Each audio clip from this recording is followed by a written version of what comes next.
Subscribe करें और देखें एक दिल दहला देने वाली हॉरर स्टोरी। बिना घबराए बेल आइकॉन प्रेस करना ना भूलें।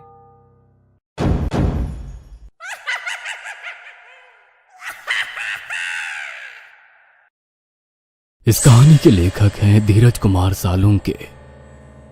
रात के 12:30 बज रहे थे। कोल्हापुर में धाराशिव जाने वाली सीनियर कॉलेज के छात्रों की बस जंगल के रास्ते से गुजर रही थी। ट्रिप खत्म करके वे वापस धाराशिव आ रहे थे। दिन भर मौज मस्ती करने की वजह से सभी छात्र थक कर सो गए थे। दरवाजे की सीट के पास विकास सर और सुशील सर खर्राटे ले रहे थे। बस ड्राइवर विजय मामा भी नींद में बस चला रहे थे। उनके बगल वाली सीट पर प्यून पांडु मामा बैठे हुए थे कि तभी बस के सामने जंगली सुअरों का झुंड आया।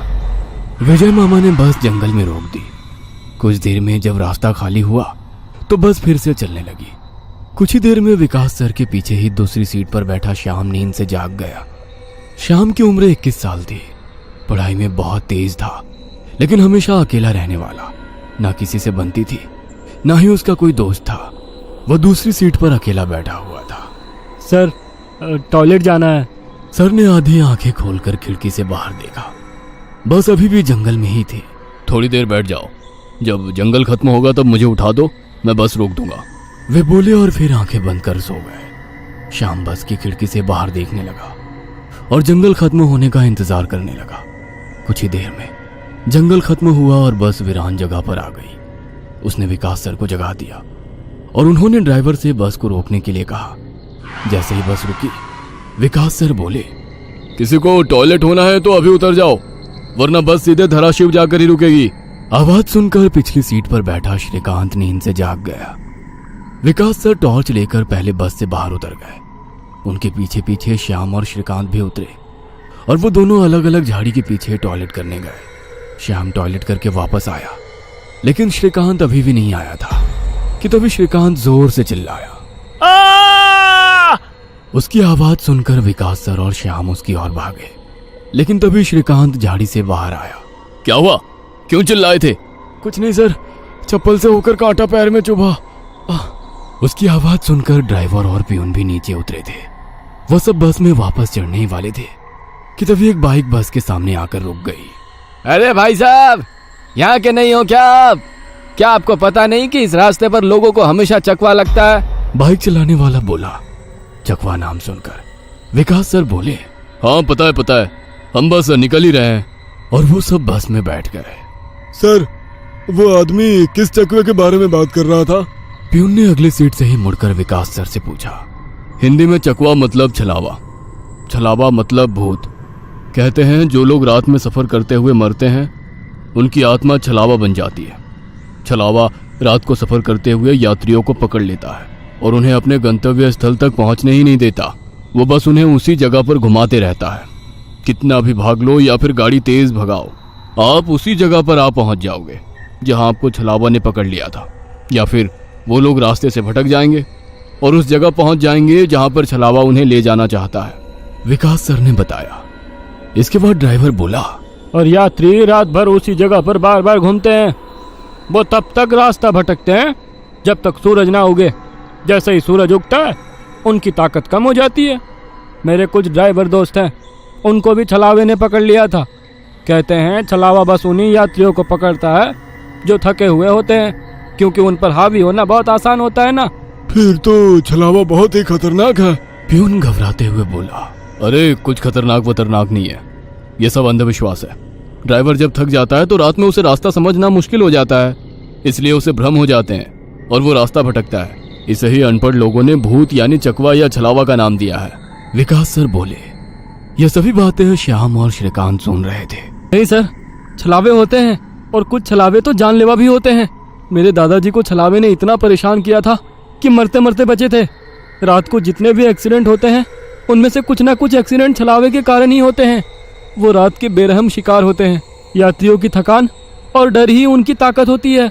शिकारियों की तरह ही वे यात्रियों को डराते हैं, भगाते हैं और उनकी जान लेकर उनका शिकार करते हैं। हमें बस इतना पता चलता है कि कार एक्सीडेंट में उनकी मौत हो गई है, लेकिन मौत का कारण छलावा ही होता है सर। श्याम ने डरावनी आवाज में कहा। सर, इस का कुछ मत सुनो, इसकी बुआ राइटर है, उन्हीं से सुनी होंगी ये बातें।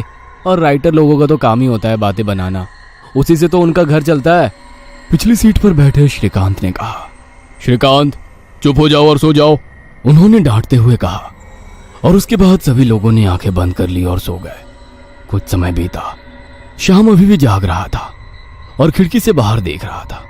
बस किसी जंगल के बीचों बीच से गुजर रही थी कि तभी उसने देखा कि रास्ते के किनारे एक बंद पड़ी चाय की टपरी है। लेकिन ये चाय की टपरी तो मैंने पीछे भी पहले वाले जंगल में देखी थी। वह मन ही मन बोला और खिड़की के बाहर देखने लगा। तब उसे पता चला कि वो तो वही जंगल है जो वीरान जगह से पहले आया था। वह भागते हुए ड्राइवर के पास गया। विजय मामा नींद में बस चला रहे थे, बीच बीच में आंखें झपका रहे थे। विजय मामा, बस कौन से जंगल में है? होगी किसी जंगल में। रास्ते में जंगल कम है क्या? नहीं मामा, हम वापस उसी जंगल में पहुंच गए हैं जहां पर बस के सामने जंगली सुअर आ गए थे। नहीं बेटा, तुम्हें कुछ तो गलतफहमी हो रही है। वो जंगल तो कब का पीछे छूट गया है ना। उनकी बहस सुनकर विकास सर नींद से जाग गए। क्या हुआ श्याम? सर, हमें छलावा लग चुका है। उसने हमें पकड़ लिया है क्योंकि बस वापस उसी जंगल में आई है जहां से पहले गुजरी थी। लेकिन विकास सर भी ड्राइवर की तरह उस पर विश्वास नहीं कर रहे थे। सर, अगर आपको मेरी बात पर यकीन नहीं हो रहा है तो बाहर देखो। अभी कुछ देर रास्ते के किनारे एक ट्रक दिखाई देगा जो एक्सीडेंट में पलटी हो चुका है। और कुछ ही देर में रास्ते के किनारे सभी को पलटी हुई ट्रक दिखाई दी। ये देखकर सभी हैरान हो गए थे। ड्राइवर ने भी मान लिया कि श्याम सच बोल रहा है कि तभी जंगल खत्म हो गया और बस वही सुनसान वीरान जगह पर पहुंच गई जहां पर वो कुछ देर पहले टॉयलेट करने के लिए रोक दी गई थी। ये देखकर सभी की आंखें फटी की फटी रह गई थी। विकास सर की तो बत्ती ही गोल हो गई थी। श्रीकांत पिछली सीट से आगे आ चुका था। सबके चेहरे का रंग उड़ गया था। बस अभी भी रास्ते पर चल रही थी कि तभी वो फिर से वापस वही जंगल में पहुंच गई। वह सभी जान गए कि उन्हें छलावा ने पकड़ लिया है।